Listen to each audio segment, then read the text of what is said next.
Hello and welcome to South Africa's silliest motorcycle show.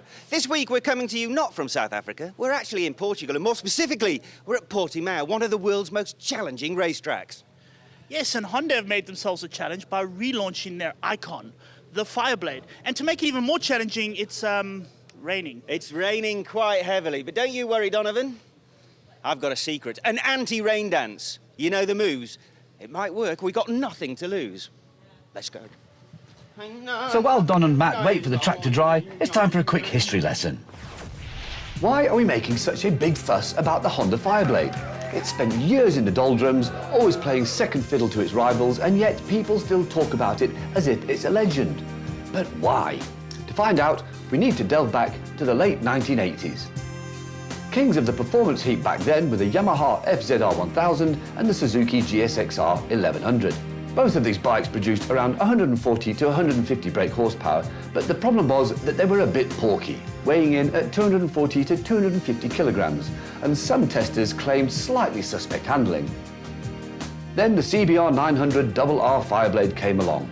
It made less horsepower but weighed in at up to 50 kilos less, and had a much sweeter handling chassis.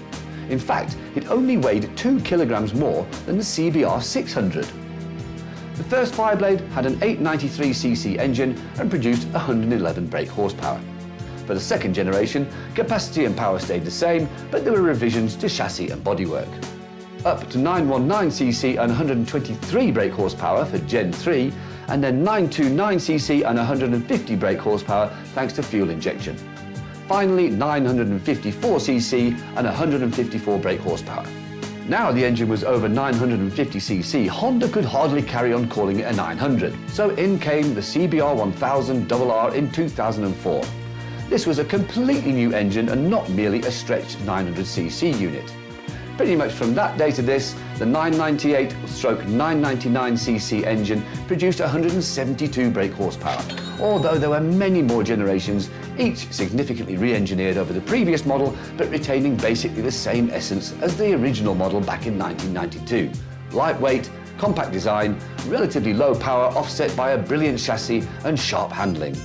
The only problem with the Blade was that while its rivals got better and better and were given more and more power, the Honda stayed pretty much the same and was in dire need of as big a makeover as it got back in 2004.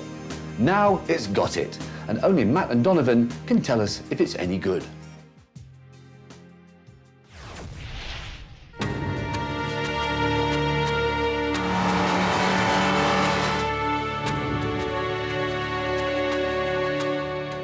Our dance of the dry appears to have worked something of a miracle, and before I know it, I'm trying to learn one of the most difficult tracks on the planet, while also getting to grips with a 190 horsepower superbike. This actually proves to be a huge amount of fun, simply because this monstrous performance machine is just so easy to ride. It may be designed as the basis of a World Superbike Championship winner, and it may well contain strands of MotoGP DNA, but this is still a friendly, encouraging bike for us ordinary riders.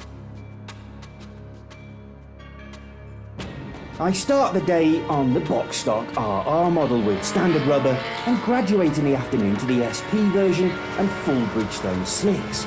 The pace obviously increases during the day too, as does my need for an oxygen mask during the pit stops.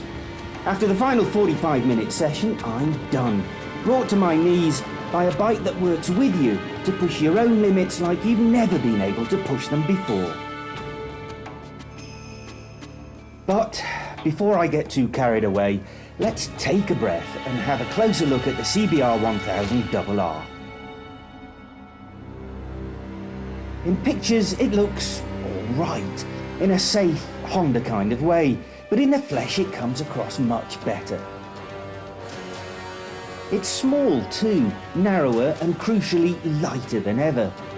Seen next to the 1992 original, it seems more like a 600, yet its power to weight ratio is 64% better than that first Blade. Shaving weight has been the major thrust of the chassis and engine work, though obviously we're not complaining about all the extra horsepower. The big news for the Fireblade is, as you'd expect, electronic. At long last, there's now a ride-by-wire throttle system and all the options that opens up.